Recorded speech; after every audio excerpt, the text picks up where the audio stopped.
আমি আবারও সরাসরি চলে যাব নিউজ রুমে। অতনু হালদার আমাদের প্রতিনিধি রয়েছে। অতনু, কিছুক্ষণ আগেই তুমি যেটা জানাচ্ছিলে যে তালসারি থানাতে যে এফআইআর রুজু হয়েছে 5 জনের বিরুদ্ধে, যার ভিত্তিতে এই 5 জনকে নোটিশ পাঠাতে চলেছে ওড়িশা পুলিশ, এই এফআইআর এ ঠিক কি রয়েছে অতনু? দেখো, এফআইআর যেটা রয়েছে তাতে অভিযোগ যেগুলো করা হয়েছে, 1 নম্বর অভিযোগ হচ্ছে যে নিরাপত্তা সংক্রান্ত কোনো বিধি না মেনে এখানে শুটিং করা হচ্ছিল। 2 নম্বর অভিযোগ হচ্ছে শুটিং করার জন্য কোনো অনুমতি নেওয়া হয়নি। 3 নম্বর অভিযোগ হচ্ছে স্থানীয়রা বারবার সতর্ক করা সত্ত্বেও এখানে প্রযোজনা সংস্থা শুটিংয়ের কাজ চালিয়ে গেছে। স্থানীয়রা সতর্ক করেছিল যে এলাকাটা যথেষ্ট বিপজ্জনক, এখানে যে কোনো সময় চোরা বালি বা হঠাৎ করে আসা জোয়ারের মুখোমুখি হতে পারে, ফলে এখানে সমুদ্রে নামাটাই বিপজ্জনক, কিন্তু তারপরেও শুটিং চালিয়ে যাওয়া হয়েছে। অর্থাৎ নিরাপত্তা সংক্রান্ত কোনো প্রোটোকল না মেনে ওখানে শুটিং চালিয়ে যাওয়া হয়েছে এবং যার পরিণতিতে শেষ পর্যন্ত রাহুল বন্দ্যোপাধ্যায়ের মৃত্যু হয়েছে। এইটা হচ্ছে মূল অভিযোগ, যার ভিত্তিতে উড়িষ্যার তালসারি থানার পুলিশ তারা এফআইআর করে প্রযোজনা সংস্থার 5 জনের বিরুদ্ধে এফআইআর করে মামলার তদন্ত শুরু করেছে। এই তদন্তের পরিপ্রেক্ষিতে আমরা যেটা জানতে পারছি, 2টো স্টেপ এখনই নেওয়া হবে। একটা হচ্ছে এই প্রযোজনা সংস্থা যাদের বিরুদ্ধে এফআইআর হয়েছিল এদের প্রত্যেককে পুলিশ নোটিশ করে ডেকে পাঠাবে জিজ্ঞাসাবাদের জন্য।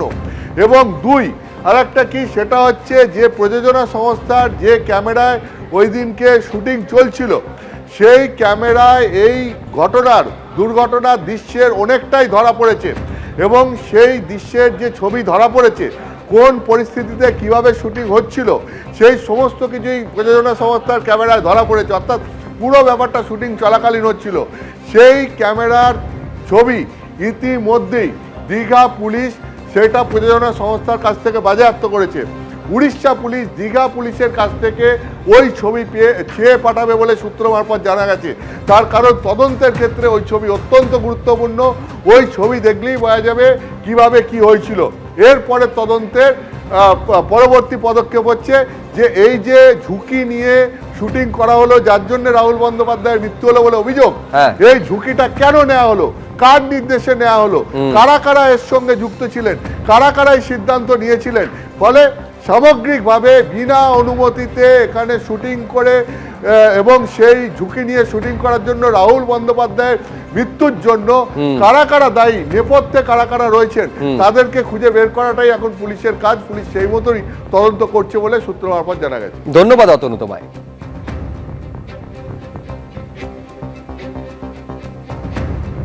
মোথাবাড়িতে বিচারকদের উপর হামলার ঘটনায় এনআইএ-কে তদন্ত ভার দিল সুপ্রিম কোর্ট। বিচারকদের উপর হামলাকে উদ্দেশ্য প্রণোদিত, পূর্ব পরিকল্পিত এবং উস্কানিমূলক বলে মন্তব্য করল সুপ্রিম কোর্টের প্রধান বিচারপতির বেঞ্চ। সেই সঙ্গে সুপ্রিম কোর্ট আরও বলল, রাজ্য প্রশাসন ব্যর্থ হলে কি করতে হবে আমরা জানি। Pilot is no more there. Our pilot car has suffered accident due to these hurdles, due to the hurdles of bamboos and the hurdles and the bricks. We are traveling alone. High Court, take care of my children.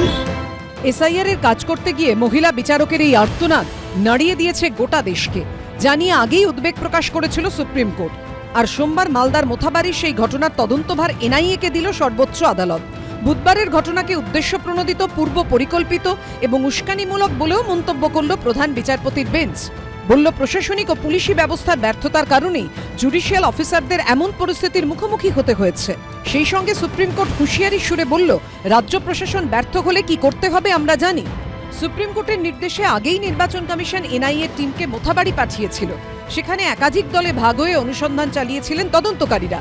একেবারে time line ধরে ধরে তথ্য সংগ্রহ করেছেন তারা। এদিন supreme কোর্টে সেই রিপোর্ট জমা দিল এনআইএ। সুপ্রিম কোর্টের প্রধান বিচারপতি সূর্যকান্ত, বিচারপতি জয়মাল্য বাগচি ও বিচারপতি বিপুল এম পাঞ্চলের বেঞ্চে এনআইএ জানায়, মোথাবাড়ি কাণ্ডে মোট 12টি এফআইআর হয়েছে। তার মধ্যে বিচারকদের ওপর আক্রমণের ঘটনায় 3টি এফআইআর এবং অন্য ঘটনায় বাকি 9টি এফআইআর দায়ের হয়েছে। মোট 24 জনকে গ্রেফতার করা হয়েছে। একই সঙ্গে এনআইএর তরফে জানানো হয়, যেহেতু ঘটনাটি স্কেডিউলড অফেন্স নয়, তাই আমরা সরাসরি তদন্ত করতে পারছি না। স্থানীয় পুলিশ তদন্ত শুরু করেছে। তখন প্রধান বিচারপতি বলেন, আমরা যখন বলেছি তখন অসুবিধে কোথায়? দাঙ্গা কি স্কেডিউলড অফেন্স নয়? প্রশ্ন করেন বিচারপতি জয়মাল্য বাগচি। উত্তরে এনআইএর তরফে জানানো হয়, না, এটা এনআইএর আওতায় আসে না। তদন্ত শুরু করলে আমরা অন্য অভিযোগের তদন্ত করতে পারি। এরপরে সুপ্রিম কোর্ট নির্দেশ দেয় 12টি মামলারই তদন্ত করবে এনআইএ। তারা নতুন করে এফআইআরও করতে পারবে। সব মামলার তদন্ত রিপোর্ট জমা পড়বে কলকাতার বিশেষ এনআইএ আদালতে। রাজ্য পুলিশ অবিলম্বে কেস ডায়েরি আর সব নথি এনআইএ-কে হস্তান্তর করবে। পাশাপাশি এই ঘটনার নেপথ্যে যারা রয়েছে তাদের খুঁজে বের করার জন্য এনআইএ-কে নির্দেশ দিয়েছে সুপ্রিম কোর্ট।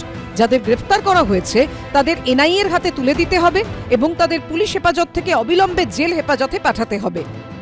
সুপ্রিম কোর্ট কেন, বাকি সকলেই বুঝতে পারবেন যে ওখানে তৃণমূল কংগ্রেস আদৌ জড়িত নয় এবং ইচ্ছাকৃতভাবে পরিকল্পিতভাবে একটা বিজেপির বি টিম সি টিম তারা বিচারকদের বিড়ম্বনায় ফেলে একটা নেগেটিভ বাতাবরণ তৈরি করে কেন্দ্রীয় সরকারকে এইসব এনআইএ ঢোকা, অমুক ঢোকা, তমুক ঢোকা এগুলোর পথ করে দেওয়ার জন্য বিজেপির বি টিম সি টিম এসব করেছে। সুপ্রিম কোর্ট বুঝতে পারছেন যে বাংলায় একটা অদ্ভুত ধরনের পরিস্থিতি তৈরি হয়েছে।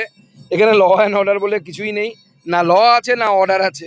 এখানে অ্যাডমিনিস্ট্রেশন বলে কিছু নেই। যাহাই তৃণমূল তাহাই অ্যাডমিনিস্ট্রেশন, যাহাই অ্যাডমিনিস্ট্রেশন তাহাই তৃণমূল।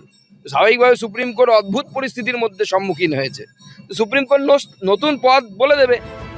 13 এপ্রিল মোথাবাড়ি কাণ্ডের মামলার পরবর্তী শুনানি। বিজেন্দ্র সিংহ, সৌভিক মজুমদারের রিপোর্ট, এবিপি আনন্দ। মালদার মোথাবাড়ির ঘটনায় সোমবার সুপ্রিম কোর্টে রিপোর্ট জমা দিল এনআইএ। তার আগে 3 দিন ধরে তদন্ত চালিয়ে প্রত্যক্ষদর্শী এবং আটকে পড়া বিচারকদের সঙ্গে কথা বলেন এনআইএ আধিকারিকরা। সূত্রের খবর, তদন্তকারীদের কাছে নিজেদের অভিজ্ঞতার কথা জানিয়েছেন বিচারকরা। পাশাপাশি পুলিশের বিভিন্ন স্তরেও কথা বলেন এনআইএ আধিকারিকরা। সূত্রের খবর, গোটা ঘটনার টাইমলাইন তৈরি করার চেষ্টা করছে NIA. High Court, take care of my children. Take care of my children if something happens to me. SIR ঘিরে বুধবার নজিরবিহীন ঘটনা ঘটেছে মালদায়। হামলার মুখে পড়েছেন বিচারাধীনদের নিষ্পত্তির দায়িত্বে থাকা জুডিশিয়াল অফিসাররা। গত 3 দিন ধরে একাধিক দলে ভাগ হয়ে ঘটনা পুঙ্খানুপুঙ্খ খতিয়ে দেখেছে এনআইএ। সোমবার এনআইএ সেই রিপোর্ট জমা পড়ল সুপ্রিম কোর্টে। আর এদিনই মোথাবাড়িতে বিচারকদের উপর হামলার পুরো ঘটনার তদন্তভার এনআইএ-কেই দিল সর্বোচ্চ আদালত। বুধবার সকাল থেকে কালিয়াচক 2-এর বিডিও অফিসের গেটের সামনে প্রথমে মহিলারা জমায়েত শুরু করে, পরে তাতে যোগ দেন পুরুষরা। এরপর সময় যত এগিয়েছে ততই ভিড় বেড়েছে বিক্ষোভকারীদের। বিক্ষোভের জেরে সেদিন রাত পর্যন্ত বিডিও অফিসে আটকে থাকতে হয় 3 মহিলা সহ 7 জন জুডিশিয়াল অফিসারদের। এই বিষয়ে স্থানীয় ব্যবসায়ীদের সঙ্গে কথা বলেন এনআইএ আধিকারিকরা। लेडीज लोग बढ़ गया था, अंदर में भी कुछ लेडीज चला गया था। এই প্রসঙ্গে সোমবার সুপ্রিম কোর্টে এনআইএর আইনজীবী জানান, ইতিমধ্যে 432 জনের ভূমিকা এবং তাদের ফোন কলের ডিটেলস তারা খতিয়ে দেখেছে। সূত্রের খবর, প্রত্যক্ষদর্শী সহ সকলের সঙ্গে কথা বলে বুধবারের গোটা ঘটনার একটা টাইমলাইন তৈরি করার চেষ্টা করেছে এনআইএ। সূত্রের খবর, এই 3 দিনে আক্রান্ত সব জুডিশিয়াল অফিসারদের সঙ্গে কথা বলেছেন এনআইএ অফিসাররা। এনআইএ সূত্রে আরও খবর, বুধবার সকাল থেকে রাত পর্যন্ত তারা কি কি দেখেছিলেন, গন্ডগোলের কথা কাকে কি জানান, কিভাবে তারা রাতে বিডিও অফিস থেকে বেরোলেন, রাস্তায় তাদের কি অভিজ্ঞতা হয়েছিল, পুলিশ প্রশাসনের তরফে তাদের কি ফিডব্যাক দেওয়া হয়েছিল, সে সবকিছুই জুডিশিয়াল অফিসাররা বিস্তারিত জানিয়েছেন। 2 এপ্রিলের শুনানিতে মালদার মোথাবাড়ির ঘটনার কড়া নিন্দা করে সুপ্রিম কোর্টের পর্যবেক্ষণ ছিল নিষ্পত্তি প্রক্রিয়াকে ব্যাহত করার সুপরিকল্পিত, সংগঠিত ও উদ্দেশ্যপ্রণোদিত পদক্ষেপ। এই প্রেক্ষাপটে গত 3 দিনে কখনো মোথাবাড়ি থানা, কখনো মালদার পুলিশ লাইন, আবার কখনো পুলিশ সুপারের অফিসে গিয়ে তার সঙ্গে কথা বলেছেন এনআইএর অফিসাররা। এনআইএ 80 জনকে নোটিশ দিয়েছে, সাবিনা ইয়াসমিনকে গ্রেফতার করতে হবে, তাহলে সাবিনার মোবাইল ফোনে আইপ্যাক এবং মমতা ব্যানার্জি কি কি নির্দেশ দিয়েছিল বেরিয়ে যাবে। এনআইএ সূত্রে দাবি, রবিবার বিডিও অফিসে মোথাবাড়ি অঞ্চলের 22 জন বিএলওকে জিজ্ঞাসাবাদ করেন তদন্তকারীরা। সূত্রের খবর, এসআইআরে মোট কতজনের নাম বাদ গেছে তার আভাস নেওয়া হয়। আর বুধবার বিডিও অফিসের বাইরে কত সংখ্যায় বিক্ষোভকারী জড়ো হয়েছিলেন সেই সংখ্যা মিলিয়ে দেখার চেষ্টা করেছেন এনআইএর আধিকারিকরা। সূত্রের খবর, তদন্তে উঠে এসেছে যত সংখ্যায় নাম বাদ গেছে তার থেকে বিক্ষোভকারীদের সংখ্যা ছিল বেশি। এনআইএ বিজেপি শাখা সংগঠন, এনআইএ অফিসাররা অনেক দক্ষ অফিসার আছেন, কিন্তু বিজেপির স্বার্থে তাদের লিখতে হচ্ছে, কাজ করতে হচ্ছে।